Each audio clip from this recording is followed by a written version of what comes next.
Although our bodies function like a living and bustling city, some cells disrupt this order.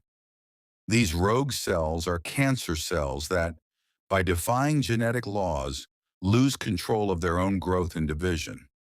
Chemotherapy seems to be able to control this rebellion like a strong policeman, but it's not that simple.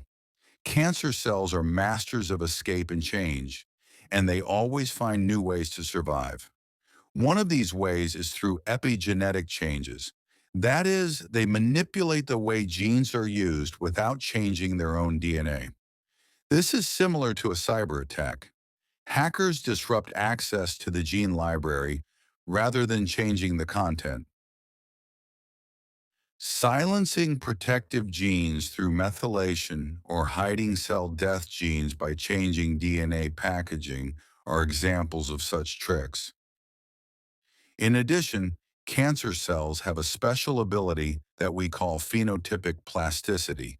That is, like an actor taking on a new role, they can change their identity and even revert to a stem cell-like state. These cancer stem cells are the most resistant part of the tumor and can regenerate the tumor after treatment. But the battle isn't just inside the cell. The tumor's environment acts as an entire ecosystem.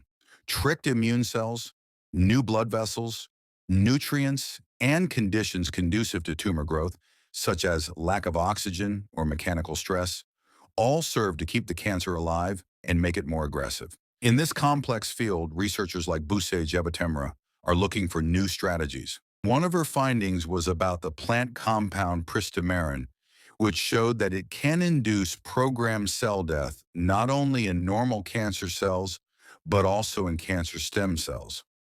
In addition, by inhibiting survival pathways under difficult conditions, it reduces the cancer's resilience. It can also reactivate the immune system against the tumor. This means that pristimerin targets several key cancer vulnerabilities at once.